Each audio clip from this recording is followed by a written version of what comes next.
took quite a bit to find this, and today I want to tell you what's so special about an everyday tea.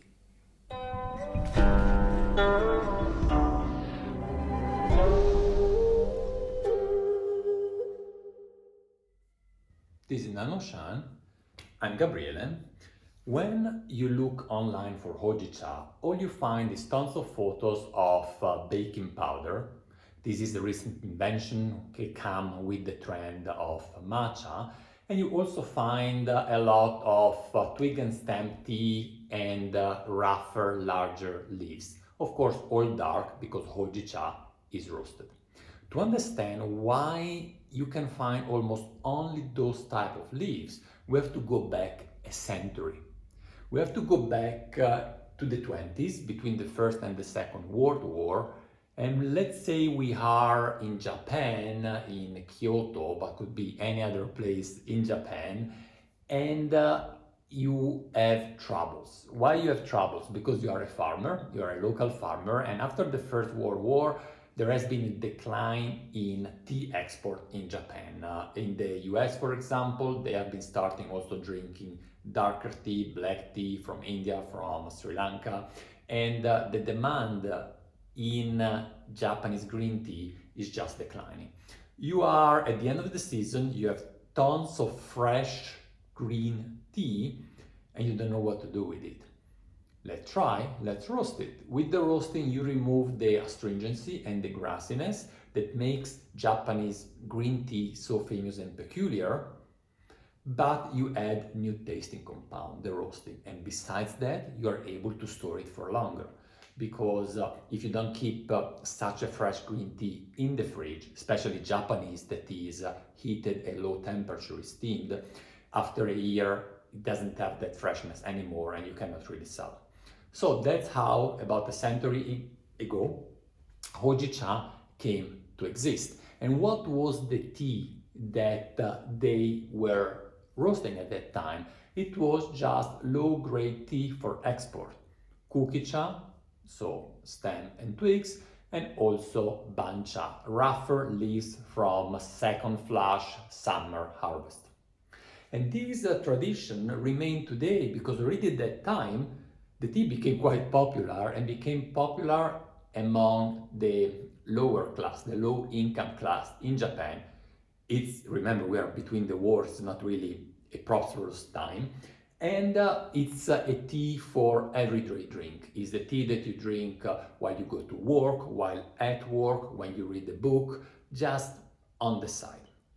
Now, there are some problems with this type of tea. I don't know if I should call it problems, it's an everyday tea and certainly it is nice and it's good to have. And I sometimes have actually Hojicha. I prefer more the Kukicha type than the Bancha, but nonetheless, I see some characteristics, let's say, in both of them that made me searching for something else. If we look at the Kukicha, the stem tea, it comes with a kind of, to me, a cooling effect. It's almost a metallic taste, a tiny bit. It's not negative, but makes it a cooling drink.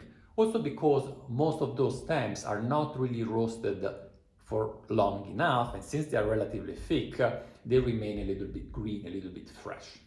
Now, perfect for summer, less for the cold season. Now, if we look at bancha, bancha is second flush, rougher leaves. They are certainly more bitter and astringent than first flush sencha, and also don't have so many taste compounds, right? Is a good base, let's say, but it misses nuances. So I took the occasion this year when traveling in Japan to see if I could find something different. I wanted to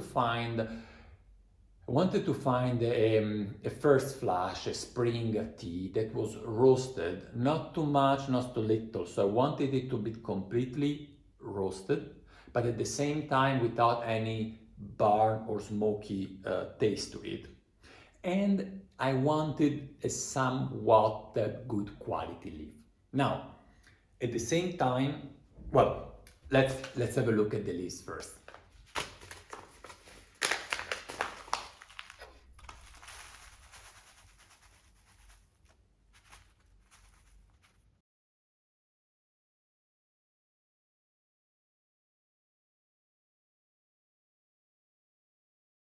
They are not large and there is barely any stems. This is actually a first flush, a spring sencha that was roasted into a hojicha. Now, as said, I really didn't want to also go to very high price because it has to remain an affordable tea. So I didn't seek for a superior sencha, just a good classic Yabukita sencha to serve that. How can I say that? I mean, I think the best thing is that we taste the tea, I describe it, and you will understand what I mean. How to prepare hojicha?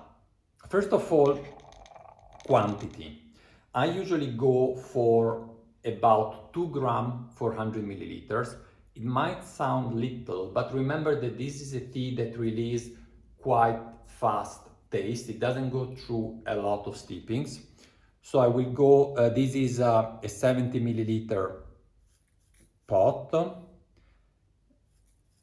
And actually I'm using a shiboridachi because I like the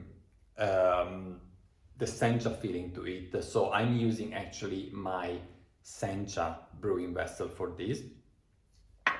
And the tea, 90 degrees. I will warm up a tiny bit. 90 degrees centigrade because you don't have to be as low as sencha. It is roasted, it has lost that astringency, and actually it needs some heat. Don't be afraid. You can also go to 95, maybe even 100, just try it out, but 90 for sure, no problem at all. Although it is actually a green tea, right? It looks dark, it is dark. It's not a black tea, it's not a oolong, it is a roasted green tea. And let me look at the time. We do a first brew for about a minute. It's not so, also here, important if you go a little bit longer for once. I like this because I tend to forget my brew all the time. It's important that you don't stay too short. But that comes then with a second brew after it, that you can keep it more or less for the same time. Just go by feeling based on how did you like the first brew. And then with the second, you usually cannot really continue. So that's the end for Hojicha. You can try with the third one, but you would have lost a lot of taste then because Hojicha is really a tea that with the roasting has all this flavor compound, this roastiness is on the surface of the leaves, so it's released pretty quickly. I have my minute.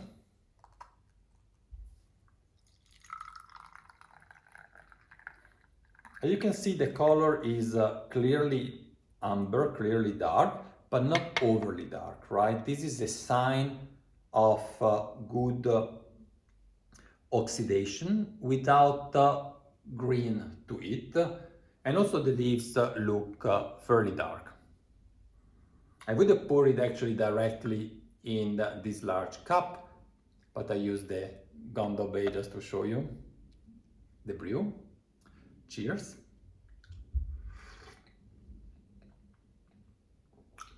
The first sip, and I will continue with the second in a moment, the roastiness is clearly there. It's not roasted like a yancha, like a ui rock tea that's very heavily roasted. It's not biting on you. It's more the roasting of grains. You can think at roasted barley, even oat. Yeah, it's because it's very warming, and this is the point. It's like you taste it and you feel right now it's starting getting cold. It is really the right season for it. There is no cold feeling, no metallic feeling at all, and yeah, think about the oat, a warm oat porridge. That's the kind of sensation you get. And speaking about sensation, the texture is very nutty, very nutty. It's creamy and thick.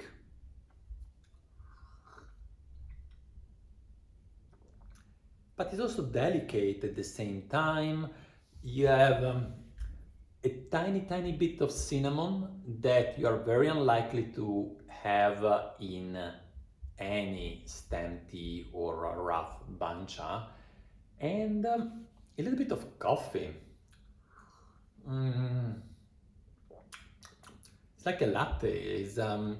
It's not a heavy roast coffee, but it has a coffee taste. Maybe a oat milk latte. Yeah, I think that's a good match. Mm, I'm not instantly associating it with woodiness. It's not woody, and also there is no licorice.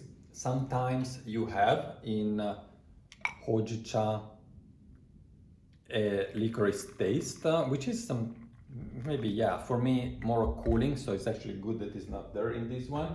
So it is, how to say, very clean. You get this nutty, creamy taste, texture. Then the gentle roasting of roasted barley with the warmth of oat porridge, and you add on top of it nuances of coffee, a latte coffee, and a little bit of spiciness from the cinnamon. That's what I see in that. And the leaves, yeah, it's like not, yeah, I cannot really see stems in there, although, you know, sometimes one or two can happen, but it's not a stem tea, and the leaves are small. So this is what I suggest you for the cold season.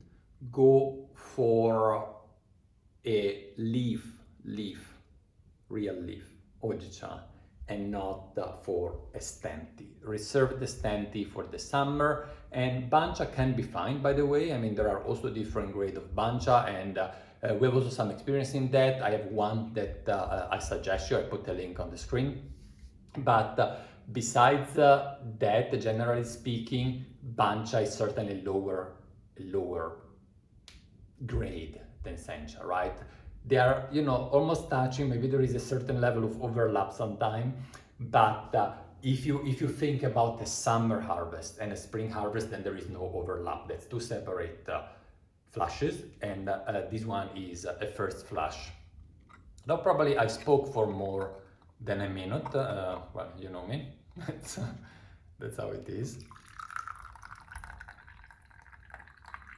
And I will give a second taste.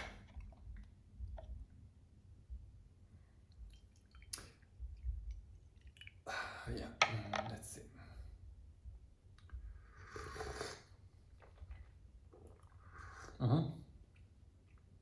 I left it longer. The roasting is a bit more present, but also interestingly, sweetness. And is a very characteristic sweetness. I often associate teas maybe with sugarcane sweetness, or others with brown sugar, but here there is none of that. It's more of a savory sweetness, a earthy sweetness. Think about that porridge that I was saying before, oat porridge, with a little bit of horn syrup, and this is the kind of sweetness I'm thinking. Not even honey, which is too sweet, is more gentle, is more a savory sweetness. And I mentioned those earthy notes as well, right? Here more present. It reminds me of a muesli that I've been eating for quite a while that has buckwheat in it. And buckwheat, of course, muesli, so it has been baked, and it has more of a earthy taste than other types of grain. So yeah, if I had to pick up a single grain, I would go for buckwheat here. All right, this is all I have to share with you about Hojicha, about my search for a first flush Sencha Hojicha. I hope you will have the opportunity to try the tea, And if so, let me know in the comment below if you also noticed the difference with a more common Kukicha Hojicha. Thanks for watching. Don't forget to like if you enjoyed watching and subscribe the channel if you haven't done it yet. Bye guys.